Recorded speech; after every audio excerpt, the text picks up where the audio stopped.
Star vs. the Forces of Evil is probably the greatest modern Disney Channel show of all time. This show has everything. Dirty jokes, wacky villains, bizarre creatures, asshole Earth children, and laser pugs. I love how many weird, hilarious, diverse characters there are on this show, so I've put together a list of my favorites. Before we get started, go ahead and hit that like and subscribe button, and don't forget to talk to me in the comments below. I'm Whitney Van Lanningham, and this is the best characters from Star vs. the Forces of Evil.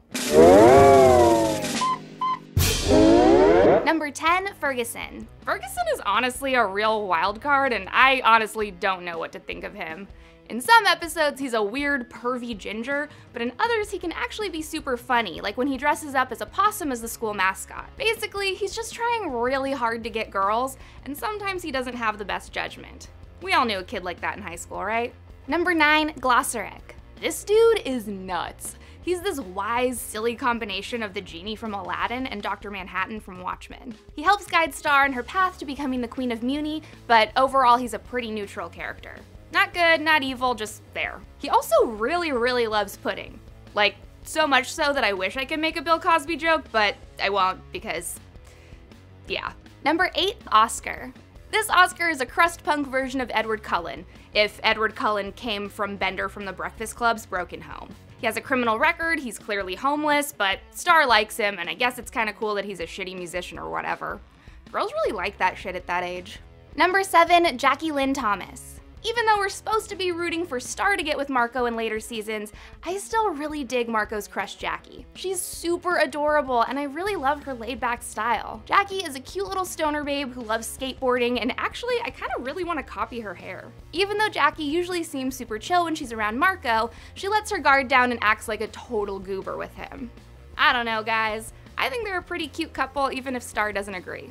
Number 6, laser pugs. Okay, technically they're called laser puppies on the show, but come on! You can't tell me those don't look exactly like Pugsley! Laser pugs are absolutely perfect in every way imaginable. Why? Well, for starters, they're all the cuddliness of a wriggly little pug and all the danger and excitement of lasers! Their lasers are only a little bit painful, but mostly super great for parties and very useful. I love you, laser pugs. Number 5, Ludo. Ludo is one of the main villains in this show.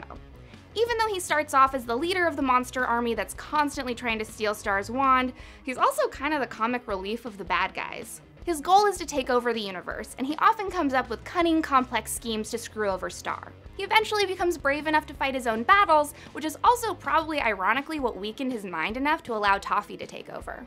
Number 4, Toffee.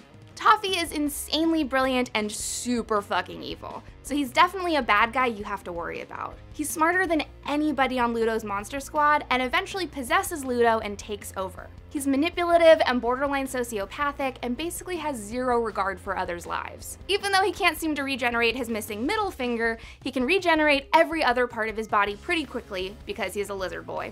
He's seemingly vanquished by Star and Ludo in his titular episode, but who knows if he's really gone for good. Number 3, Ponyhead. This character is voiced by Jenny Slate, so of course she's amazing. I hate watching her act like a total C-word towards Marco before they become friends, and her 2010 Kesha-style partying is out of control. Of course, after threatening Marco's life and acting like a jealous monster, she sees the error of her ways and shows her true ride-or-die homie qualities by saving Marco's life and sacrificing herself. Get it?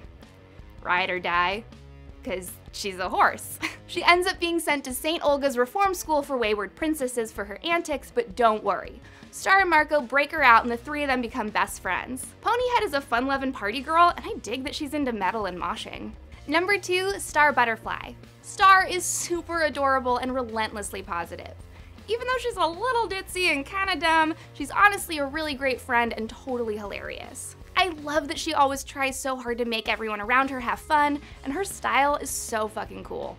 I'd kill for that devil headband of hers. My favorite quality of Star's by far is the fact that she has the power to create laser puppies. They're so tiny and cute and only moderately dangerous. She has pretty decent hand-to-hand combat skills while using her wand, but of course not all of her spells always turn out exactly how she wants them to.